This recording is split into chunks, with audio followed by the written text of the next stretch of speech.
Hello students, मैं माधव मिश्रा सृजन परिवार की तरफ से आप सभी लोगों का स्वागत करता हूं। आज हम लोग क्लास 9 के मोशन चैप्टर का डाउट क्लास करने वाले हैं, जिसमें इस चैप्टर में जो भी आप लोगों को प्रॉब्लम्स हैं, क्योंकि ये चैप्टर आपका कंप्लीट हो चुका है, आपके कुछ क्वेश्चंस आए हुए हैं, डाउट क्वेश्चंस।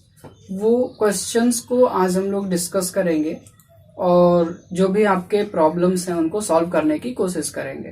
तो चलिए आज के इस डाउट क्लास को हम लोग स्टार्ट करते हैं।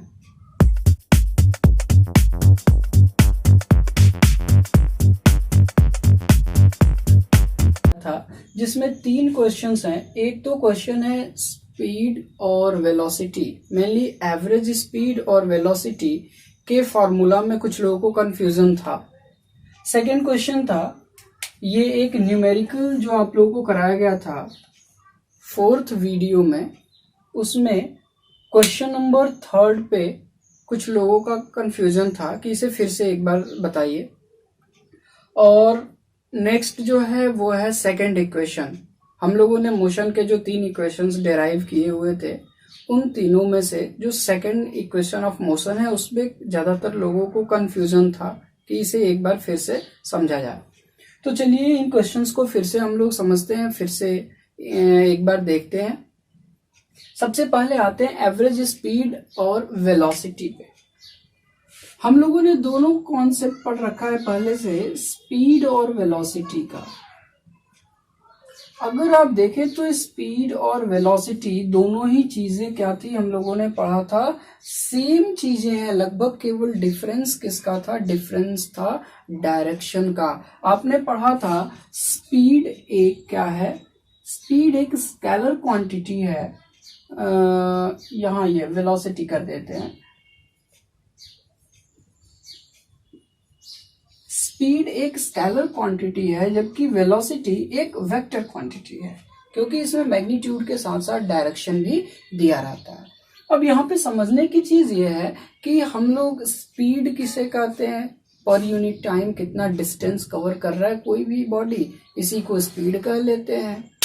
अब यहाँ पे क्या था कि स्पीड और वेलोसिटी में डिफरेंस ये था कि जब हम कहें कि कोई object 60 kilometre per hour, 60 kilometre per hour ये बताता था स्पीड, लेकिन अगर हम कह दें 60 किलोमीटर पर आवर इन ईस्ट, ये क्या बताता है? वेलोसिटी को बताता है, जहां पे हम लोग डायरेक्शन यानी ईस्ट डायरेक्शन को बता रहा है कि वो ऑब्जेक्ट किसी एक पर्टिकुलर डायरेक्शन में मूव कर रहा है। तो ये सिंपल सा एक कॉन्सेप्ट में डिफरेंस था। अब आते हैं जहां पे आपको कंफ्यूजन है एवरेज स्पीड और एवरेज वेलोसिटी के फॉर्मूले में। यहाँ पे कंफ्यूजन है मोस्टली स्टूडेंट्स को। तो देखिए, नॉर्मली हम लोगों ने ये पढ़ा था कि कोई ऑब्जेक्ट किसी पॉइंट ए से बी तक जाता है, फिर बी से सी जाता है, सी से डी जाता है, यानी ये कई पॉइंट्स पे ये ट्रेवल करता हुआ जा रहा है कोई भी बॉडी। जब ये जा रहा है तो मान लीजिए किसी पॉइंट ए से बी तक जो है जाने में इसने 10 किलोमीटर का डिस्टेंस कवर किया, बी से सी जाने में इसने 20 किलोमीटर का डिस्टेंस कवर किया, सी से डी जाने में इसने 15 किलोमीटर का डिस्टेंस कवर किया, जो भी कवर किया। और इसे कुछ टाइम भी लगा। ए से बी जाने मान लीजिए इसे एक्स टाइम लगा, बी से सी जाने में वाई टाइम लगा, सी से डी जाने में इसे जेड टाइम लगा, जो भी टाइम लगा।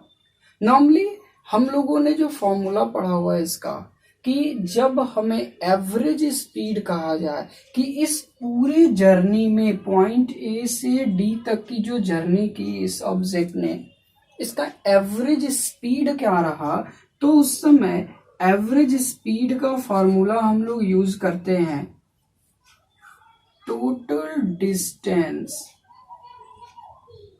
Upon total time.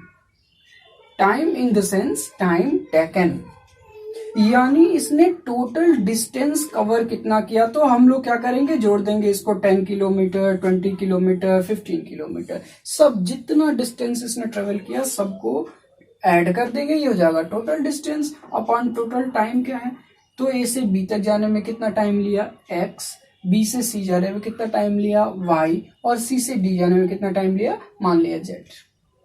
तो इसको अगर सबको जोड़ दें तो ये क्या हमें बता रहा है, ये एवरेज स्पीड बता रहा है, ये सिंपल सा एवरेज स्पीड। अब अगर बात करें एवरेज वेलोसिटी की, कि एवरेज वेलोसिटी क्या है, तो एवरेज वेलोसिटी का फॉर्मूला भी कुछ ऐसा ही है। अब यहाँ पे हम लोग देखिए एवरेज वेलोसिटी के लिए दो तरह के फॉर्मूले यूज करते हैं। एक तो यूज करते हैं टोटल डिस्प्लेसमेंट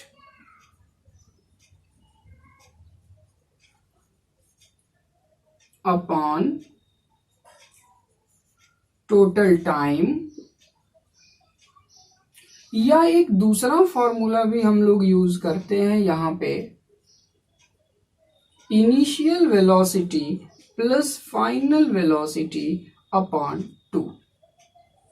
यहाँ पे कई स्टूडेंट्स को कंफ्यूजन है कि हम इस फॉर्मूले को कब और कैसे यूज करेंगे। जैसे एक क्वेश्चन आप लोगों को हमने इसमें कराया भी था, जब फोर्थ वीडियो में, लगभग फोर्थ क्वेश्चन ही है, जिसमें आपको एवरेज स्पीड और एवरेज वेलोसिटी निकालनी थी। तो उस क्वेश्चन में एवरेज वेलोसिटी में इस फॉर्मूले को यूज किया गया। अब इस फॉर्मूले को यूज किया गया है, तो कुछ स्टूडेंट्स का क्वेश्चन था ये फॉर्मूला हमने वहां यूज नहीं किया, क्योंकि बुक्स में तो ये दिया गया है फॉर्मूला। ये दोनों ही फॉर्मूला इसके लिए हम यूज कर सकते हैं, कंडीशन दोनों के अलग अलग है। अब कंडीशन इसमें यह है कि क्वेश्चन में आपको दिया क्या गया है। जैसे वो क्वेश्चन इस तरह का है कि कोई पर्सन है जो दिल्ली टू जयपुर जा रहा है, जिसका डिस्टेंस कितना है, जो भी दिया हो 120 किलोमीटर, या जो भी दिया हो 120 किलोमीटर, फिर वापस आ रहा है 120 किलोमीटर, और फिर टाइम दे दिया गया है कि इतना टाइम लगा इसे आने जाने में। ऐसे कंडीशन में अगर आप देखें तो यहाँ पे आपको दे क्या रहा है, देखिए तो डिस्टेंस दे रहा है ना, दिल्ली टू जयपुर का डिस्टेंस क्या है, फिर जयपुर टू दिल्ली का डिस्टेंस क्या है, ये आपको यहाँ डिस्टेंस दिया है। तो हम आसानी से यहाँ पे क्या कर सकते हैं, एवरेज वेलोसिटी ले रहे हैं तो वेलोसिटी में हम डायरेक्शन देते हैं, डायरेक्शन की बात करते हैं, यहाँ पे डिस्प्लेसमेंट की बात करते हैं। यहाँ इस डिस्टेंस के हेल्प से हम लोग डिस्प्लेसमेंट निकाल सकते हैं, इसलिए यहाँ पे हमने इस फॉर्मूले को यूज किया।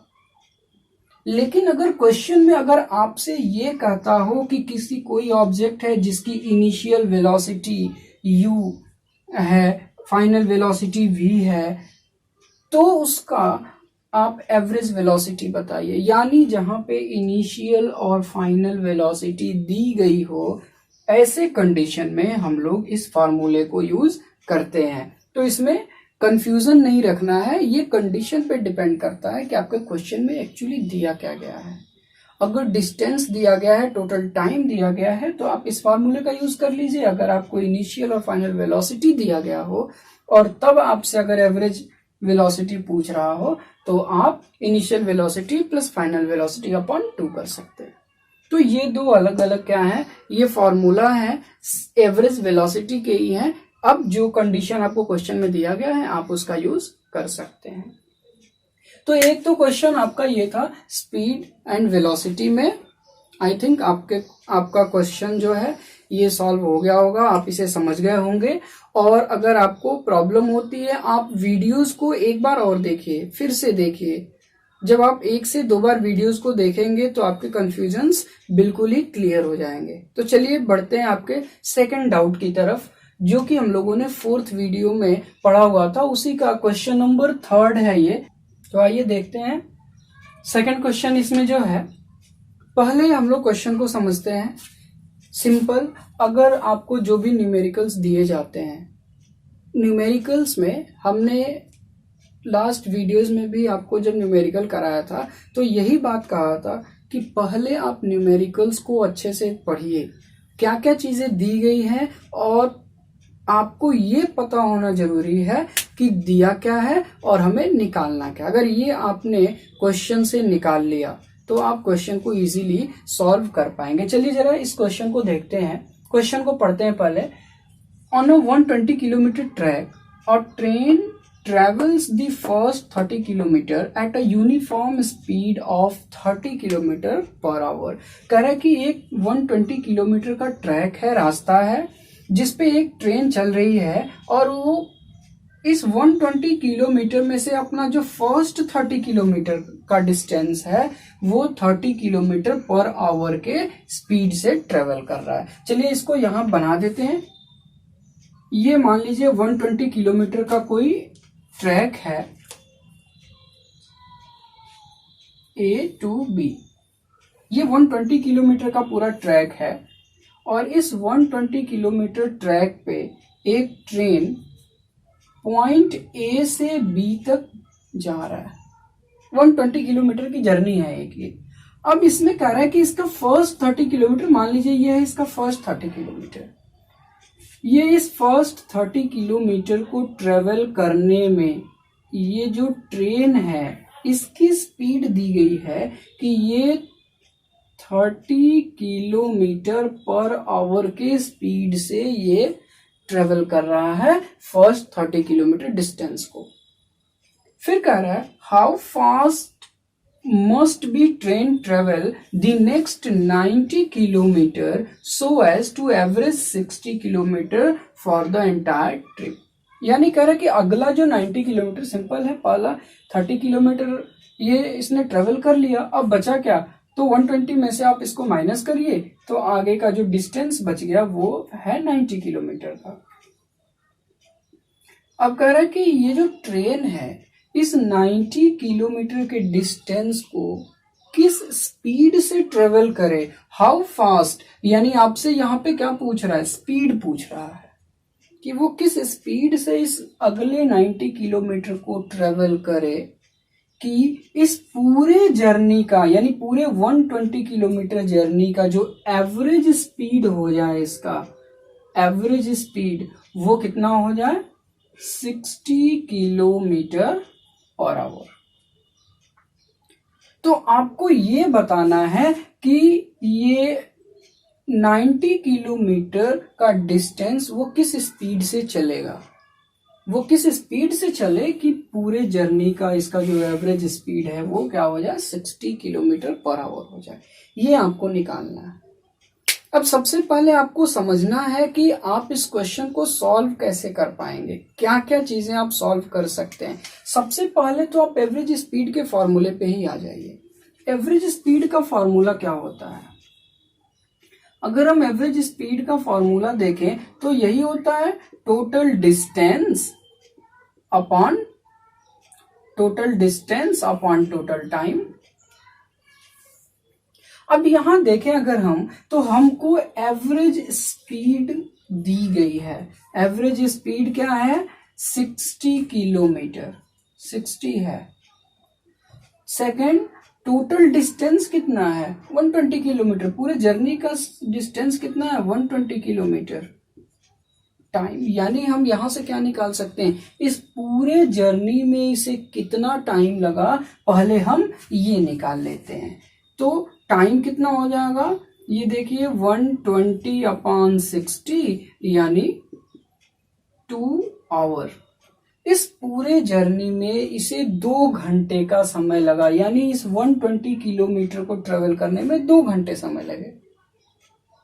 तो हमने तो पहला काम यही किया कि पहले निकालिए कि पूरे जर्नी में इसे समय कितना लगा, टाइम कितना लगा। अब हम दोनों को अलग अलग निकाल लेंगे। पहले निकालेंगे फर्स्ट 30 किलोमीटर के जर्नी में इसने कितना टाइम लिया, फिर सेकेंड 90 किलोमीटर के जर्नी में इसने कितना टाइम लिया, ये दोनों अलग अलग निकाल लेंगे। सबसे पहले देखिए, अगर आप बात करें फर्स्ट जर्नी की, फर्स्ट जर्नी में इसने कितना टाइम लिया, आपके पास फार्मूला वही है स्पीड वाले से, speed equal to distance upon time. First journey में आपको स्पीड भी दिया गया है और डिस्टेंस भी दिया गया है। तो फर्स्ट जर्नी में स्पीड क्या है 30 किलोमीटर पर आवर, और डिस्टेंस कितना है 30 किलोमीटर। टाइम निकाल लीजिए यहां से, टी हो जाएगा क्या 30/30, ये 30 से 30 डिवाइड होगा 1, यानी कि 1 आवर।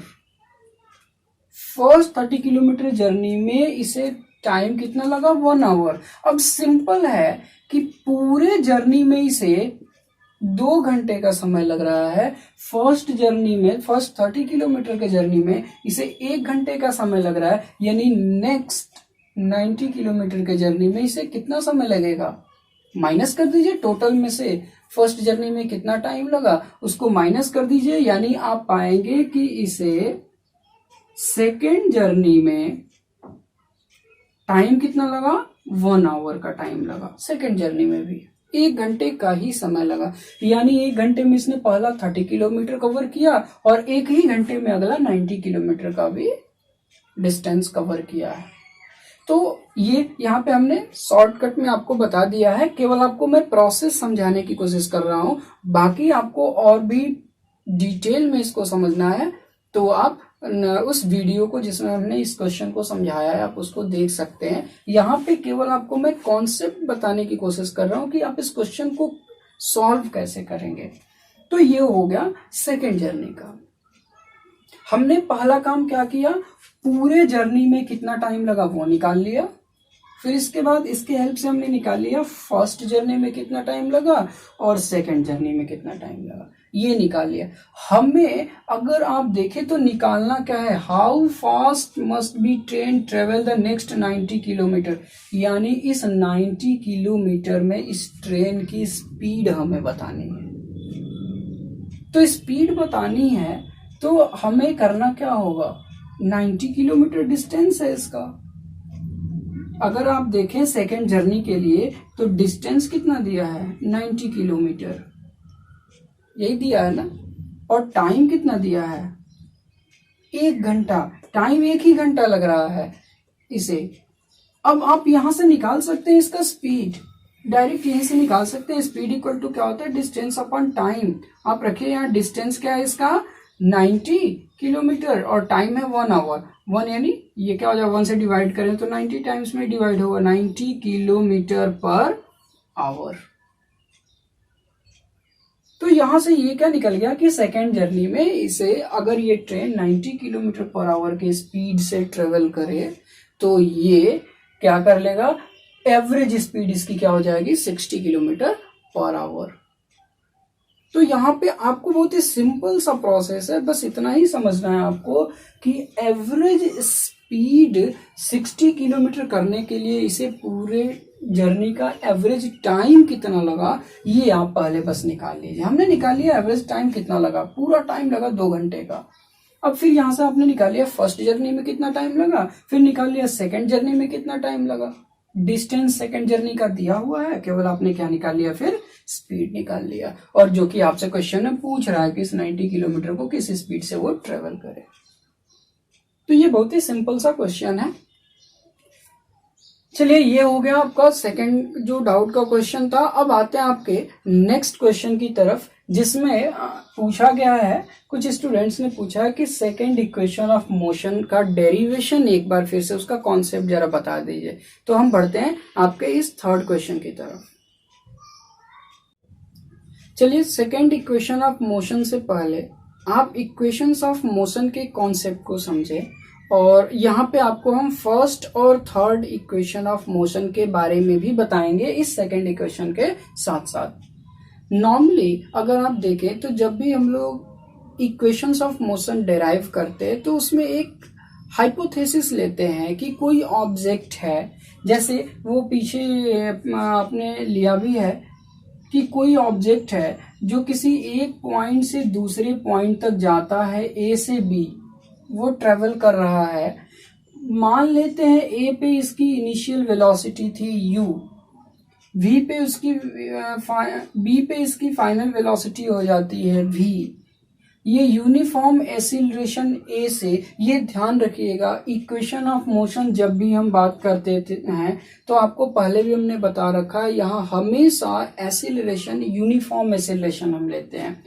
तो कह रहे एक्सेलरेशन से ये मूव कर रहा है और इसे t टाइम लग रहा है और इस t टाइम में ये डिस्टेंस s ट्रेवल कर रहा है। ये हम लोगों ने कुछ चीजें इसमें कंसीडर की हुई थी। अब अलग अलग तरीके से हम लोग कंसीडर कर रहे थे, जैसे जब आप फर्स्ट इक्वेशन ऑफ मोशन की बात करते हैं, जब आप फर्स्ट इक्वेशन ऑफ मोशन की बात करते हैं तो उस समय हम लोग कंसीडर क्या करते हैं कि कोई ऑब्जेक्ट है जो पॉइंट ए से इनिशियल वेलोसिटी u से मूव कर रहा है, जिसका यूनिफॉर्म एक्सीलरेशन a है और वो t टाइम के बाद उसकी वेलोसिटी v हो जाती है, यानी हमें यही फाइनल वेलोसिटी की वैल्यू निकालनी होती है।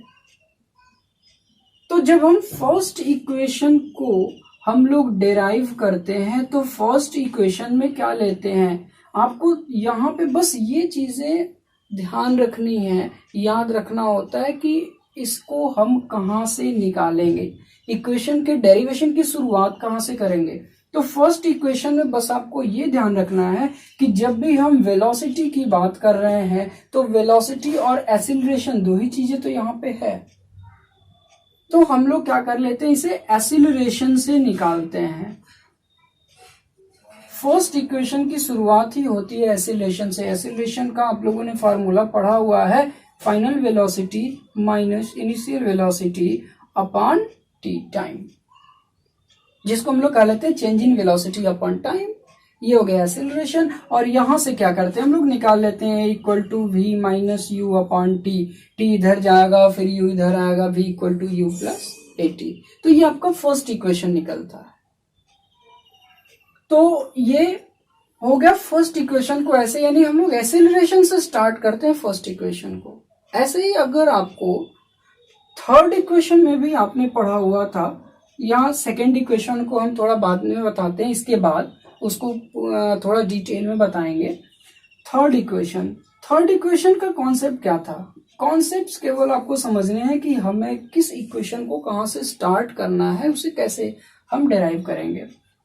तो थर्ड इक्वेशन में आपको दो चीजें ध्यान रखनी है कि थर्ड इक्वेशन से पहले आपने दो इक्वेशन पढ़ रखा है, फर्स्ट इक्वेशन और सेकेंड इक्वेशन। थर्ड इक्वेशन से पहले आपने पढ़ा है सेकेंड इक्वेशन, जिसमें आपने सेकेंड इक्वेशन क्या पढ़ा है, s equal to u t plus half a t square. और इस सेकेंड इक्वेशन से भी पहले आपने पढ़ रखा है फर्स्ट इक्वेशन, जिसमें आपने पढ़ा है v equal to u plus a t.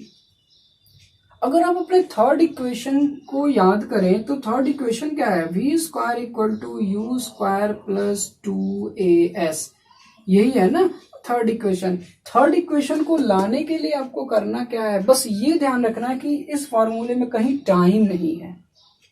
अगर टाइम को निकाल दिया जाए इस फॉर्मूले से तो क्या ये आ जाएगा, इसी को बस हमें करना है। आप सेकेंड इक्वेशन से t को निकाल दीजिए तो आपका थर्ड इक्वेशन आ जाएगा।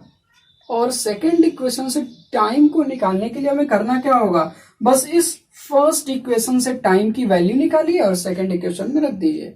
फर्स्ट इक्वेशन से जब आप टाइम की वैल्यू निकालते हैं v equal to u plus a t, तो क्या आता है, ये u इधर जाएगा, v माइनस यू अपॉन और a आ जाएगा इधर, ये t की वैल्यू आती है टाइम की, v minus u upon a। बस इसी t के वैल्यू को क्या करना है, आपको इस सेकेंड इक्वेशन में रख देना है और इसको जब आप सॉल्व करेंगे तो आपका ये थर्ड इक्वेशन ऑफ मोशन आ जाएगा। तो बस ध्यान ये रखना है कि फर्स्ट इक्वेशन में हम एक्सेलरेशन से शुरुआत कर रहे हैं। क्यों एक्सेलरेशन से, क्योंकि यहाँ पे हमें एक्सेलरेशन दिया हुआ यूनिफॉर्म एक्सेलरेशन है। सेकेंड इक्वेशन अभी हम लोग पढ़ेंगे उसको भी कैसे करना है। थर्ड इक्वेशन में आपको बस फर्स्ट इक्वेशन से t की वैल्यू निकालनी है और उसको सेकेंड इक्वेशन में पुट कर देना है, आपका थर्ड इक्वेशन आ जाएगा। चलिए अब आते हैं आपके क्वेश्चन की तरफ। सेकेंड इक्वेशन ऑफ मोशन को हम लोग कैसे डेराइव करेंगे। सेकेंड इक्वेशन ऑफ मोशन है क्या, पहले आप इक्वेशन को देखिए। सेकेंड इक्वेशन है s equal to u t plus half a t square. इसके लिए कंडीशन क्या लेते हैं हम लोग, सबसे पहले आप कंडीशन की बात करें तो कंडीशन ये लेते हैं कि मान लीजिए कोई ऑब्जेक्ट है जो पॉइंट ए से चलना स्टार्ट करता है। जब वो पॉइंट ए से चलना स्टार्ट करता है उसकी इनिशियल वेलोसिटी क्या है, u।